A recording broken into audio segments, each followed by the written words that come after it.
इस नए दिन में मैं आप सबका स्वागत करता हूं और आज परमेश्वर के वचन की ओर हम ताकेंगे। और आज का वचन का शीर्षक है कर्म बिना विश्वास व्यर्थ है। याकूब 2 उसका 18 से 20। वरन कोई कह सकता है तुझे विश्वास है और मैं कर्म करता हूं। तू अपना विश्वास मुझे कर्म बिना तो दिखा और मैं अपना विश्वास अपने कर्मों के द्वारा तुझे दिखाऊंगा। तुझे विश्वास है कि एक ही परमेश्वर है, तू अच्छा करता है। दुष्ट आत्मा भी विश्वास करते और थरथराते हैं। पर हे निकम्मे मनुष्य, क्या तू यह भी नहीं जानता कि कर्म बिना विश्वास व्यर्थ है? आज मैं आप सबको उत्साहित करना चाहता हूं कि हम अगर ये कहते हैं कि हम विश्वास करते हैं तो हमारा हृदय जो है इस बात का प्रमाण देता है उसके कार्यों के द्वारा। क्योंकि पहले विश्वास से पहले हम नफरत करते थे, हम गुस्सा करते थे, हम ईर्ष्या करते थे, हम जलन करते थे, हम झूठ बोलते थे, हम लड़ाई झगड़े करते थे, हम बुरी बातें करते थे, हम व्यभिचार में थे। पर जब विश्वास किया यीशु मसीह पे, उसके कामों पे जो उसने उस क्रूस पे मेरे लिए किया, तो हमारा नफरत प्रेम में बदल गया। हम अब झूठ नहीं बोलते हैं, हम अब दूसरों की मदद करते हैं और दूसरों के लिए जो है हम प्रार्थनाएं करते हैं। हम गुस्सा नहीं करते हैं, वरन प्रेम के द्वारा हम एक दूसरे को ग्रहण करते हैं। यही है विश्वास जो हमारे हृदय से बहता है।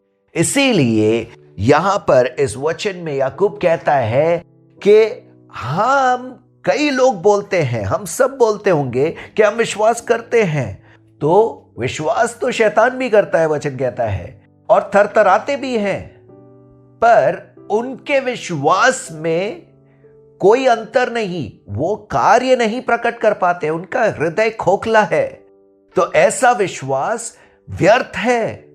मेरे प्रियो, आज मैं आपको उत्साहित करना चाहता हूं कि इस हफ्ते में हमने कई वायदों को सुना, कई भविष्यवाणियों को सुना और परमेश्वर ने हम सबसे बातें की है कि परमेश्वर इन चीजों को हमारे जीवन में पूरा करेगा। क्योंकि इसके वचन में ये बातें प्रमाणित हो गई हैं, भविष्यवाणी हो चुकी है और ये सब कुछ पूरा होगा। पर उसके लिए पहले हमें विश्वास करना है और उस विश्वास के कार्य को अपने जीवन से प्रकट करना है। तो आज क्यों ना हम ये दृढ़ विश्वास कर लें कि मैंने यीशु मसीह को अपने हृदय में ग्रहण किया है और मैं जानता हूं कि वो मेरे लिए उस क्रूस पे मारे गए, गाड़े गए और तीसरे दिन जी उठे। वो जिंदा है, मेरे अंदर जिंदा है। इसीलिए अब मेरे कर्म जो है वो उसको महिमा देंगे।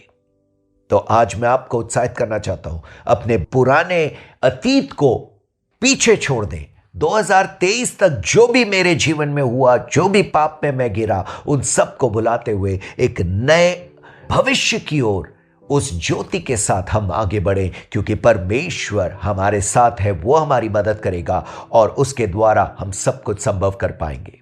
पिता परमेश्वर, मैं प्रार्थना करता हूं तेरे लोगों के लिए कि आज प्रभु हम सब सच्चे विश्वासी बने जो अपने कर्मों के द्वारा अपने विश्वास को प्रकट करने पाए। प्रभु सबको तू मदद कर ताकि हम पुराने मनुष्यत्व में नहीं जिएंगे, वरन प्रभु तेरी आत्मा में हम नए होके एक नए मनुष्यत्व हम हासिल करें और प्रभु तुझ में जीने पाए। तेरे हाथों में सबको सौंपते हुए ये प्रार्थना यीशु के नाम से मांगते हैं, आमीन।